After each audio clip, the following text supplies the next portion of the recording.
I talked to you 5 months ago, and I told you that Andrew Tate is going to be on the police blotter. So I wouldn't be surprised if down the line, guess who we see on the blotter? We see Mr. Tate. I knew he was. And it's not just because I don't like him. It has nothing to do whether I like him or dislike him. This is a legal analysis show, right? I mean, that's the thrust of it. And one of the things I talk about is self-snitching. All his girls appear high up because he's given the guy a backhand. It's all this shady business. It's a huge competition market. So you can see his main thrust is just making money. And he doesn't give a shit how he does it, really. And he's going to tell you in a second here the origin of the story. And he's repeated these same concepts through multiple interviews. And so when you say I'm taking things out of context, we've sourced this and sourced this and sourced this, and he's repeated it multiple times. It is something when you hear who he wants to compete. He doesn't want to compete with the main factory. He wants to compete with the girls that are at home. He's going, it's like in nature, I suppose. It's you go after the weakest. Times I didn't pay any tax to anyone. I didn't want to pay taxes, so I didn't buy a house to confirm me. So I was like, what? And keep in mind, keep that tax theme in the back of your head. I had about 5 girlfriends, all smoking hot. And females are an asset.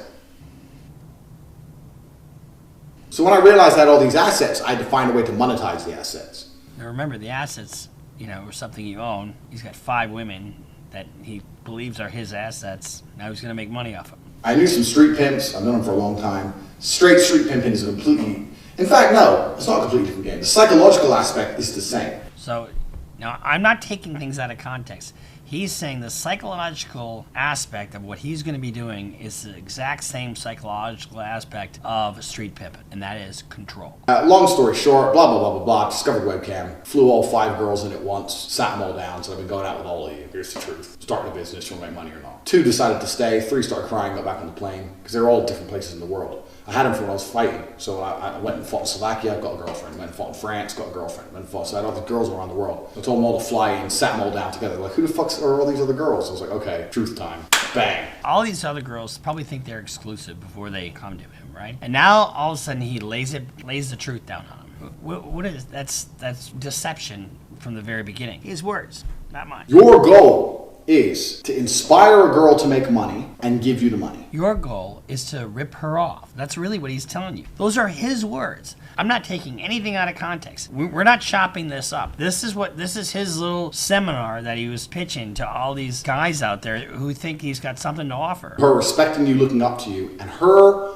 believing she needs you. Now that is a critical thing. The old pimps, what they would do is they'd find some young girl at the bus station as a school kind of thing, or go to the mall or whatever, and they shower them with gifts, and then they think they're the best, and and these are chicks that don't have any self-esteem whatsoever, and then they start working for them, and then but it's a slow process. But it's a slow process of mind control and physical control with money, control with emotions, and actual physical control. Because at the beginning she will need you, but then she won't need you. But you have to keep that fallacy, keep that dream alive. Fallacy, that's his word. His word, not taking this out of context. So she'll need you at first, then she won't. But you have to keep her convinced that she does need you. That's how you control. That's the control part. And it is a fallacy. And what is fallacy? Fraud. So by you typing for the girl, you maximize your money, and also she believes she needs you, which is extremely important.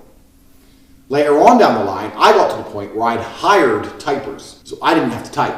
So I'd hired girls to sit and type and pretend to be the girls. So I had girls online. I had an office full of girls pretending to type. So I had 4 typers, 20 girls online, for example. Another reason we use Chaturbate is they will pay you in Bitcoin. This is another critical part of what he does, and that may impact a criminal prosecution of him later. And if you recall at the beginning of this video, he talked about not wanting to own property because he didn't want to pay taxes. And him not paying taxes is a recurring theme. So if he's avoiding taxes, you can't avoid taxes with Bitcoin. I mean, you still owe the money. If you're making money, it's income, you have income taxes. Just because you're paid in Bitcoin doesn't mean that you don't owe the taxes. So let's continue. I would speak to them, and before she went online, I would tell her like any basic information. You don't let your girl have this, because if your girl ever runs off and leaves you, you don't want her to have an address book of all the guys she can get money from. Another aspect of control. You don't want her to have your client list, because if she has your client list, she can leave you. So you've got to restrict her information. So it's systematic, and it's a systematic method of control to control these women. Now these are not my words. These are his words and his words alone. Tell your girl that you're paying the tax. Because girls are lazy, and girls are stupid, and girls don't understand how taxes work. So the girl's working with you, and you're like, oh, okay, yeah, we've made this much money, but I'm going to pay the tax to make sure we don't get in trouble. She'll sit there and go, okay. Now that allows you to do two things. One, it's another control element. See how that control is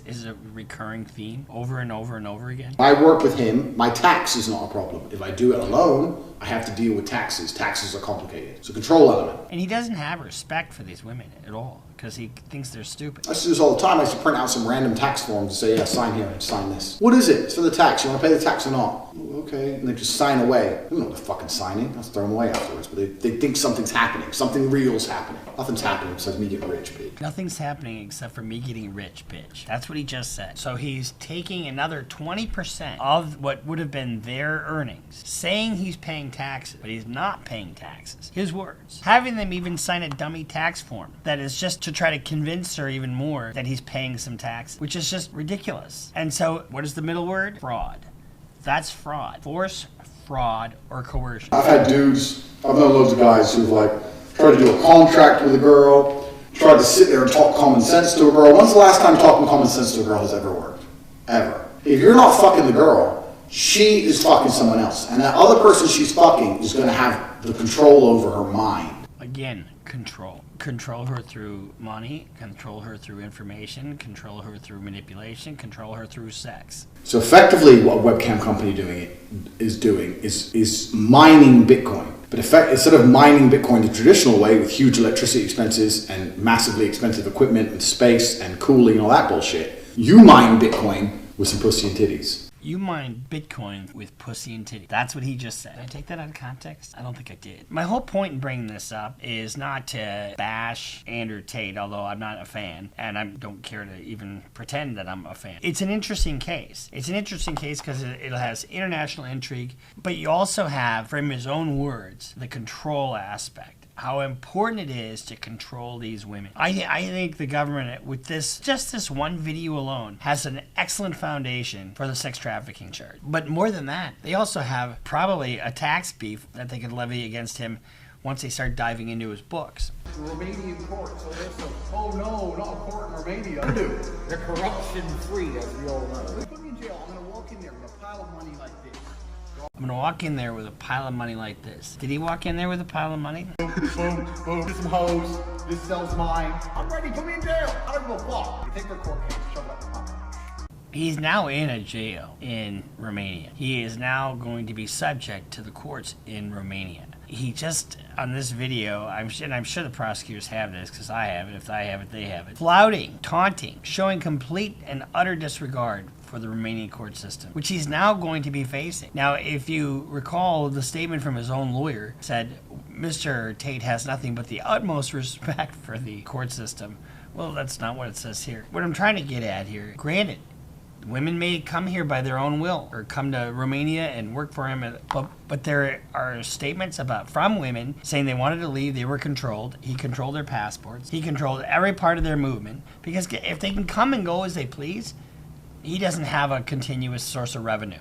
He doesn't have money coming in, and that's his only goal. He doesn't give a shit about anything else. So you tell me where I've taken things out of context. I haven't taken one thing out of context. This is what he's charged with. These are his own words. And every ounce of this will be used in a court of law. When you're looking at rape charges, sex trafficking charges, and I would venture to guess some tax counts, he's looking at some very, very serious charges. And if there's anything that ties him to the U.S. on this, he could be facing prosecution in the United States as well. This is just an honest assessment of this case. Do I like Andrew Tate? No, but who cares if I like him or don't like him? I think it would be wrong for me to take things out of context and do a character assassination piece on him, which isn't what we're doing. I do think anybody that relies on him for a role model is misguided. He's not an honorable guy. He doesn't show respect to women. He doesn't show respect to anybody that doesn't have a Bugatti. What color is your Bugatti? What color is your Bugatti? Oh, my Bugatti in it. Bullshit.